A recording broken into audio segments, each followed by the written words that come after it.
napakalaking pribilehiyo at pagpapala ang mapili at mahirang bilang ina ng Diyos, sapagkat ang daladala ni Maria sa kaniyang sinapupunan ay hindi simple o ordinaryong tao, ngunit siya ay totoong tao at totoong Diyos.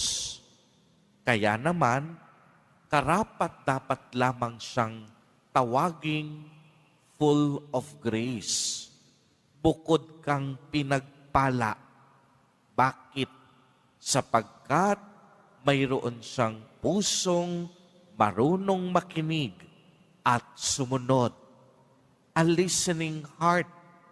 Hindi nakakapagtakang ganito na lamang ang respeto at pagkilala na iginagawad natin kay Maria. Kung ang Diyos nga, binigyan siya ng pagpapahalaga at tamang pagkilala, tayo pa kayang mga tao ang hindi kumilala sa kaniyang kababaang loob? Si Maria, klarado sa atin, hindi Diyos. Si Maria, instrumento ng Panginoon para maganap ang kaniyang planong kaligtasan.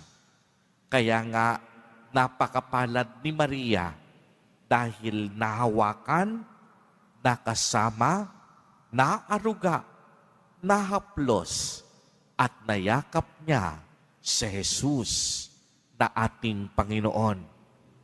Mary has a direct encounter with God, and it is a loving and intimate encounter between a mother and the son.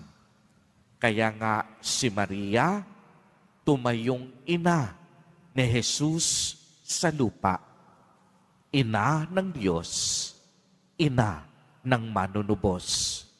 Kaya naman kung tatanungin tayo kung sinong nilalang ang nakaranas ng gayong napakabanal na pribilehiyo, walang iba kung hindi si Maria at si San Jose, ang mga naging magulang ni Jesus dito sa lupa.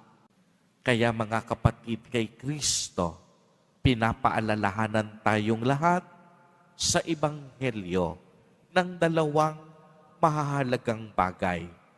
Kagaya ni Maria, tayo nawa ay matutong pakinig at tumugon. Nakinig si Maria sa paanyaya ng Diyos.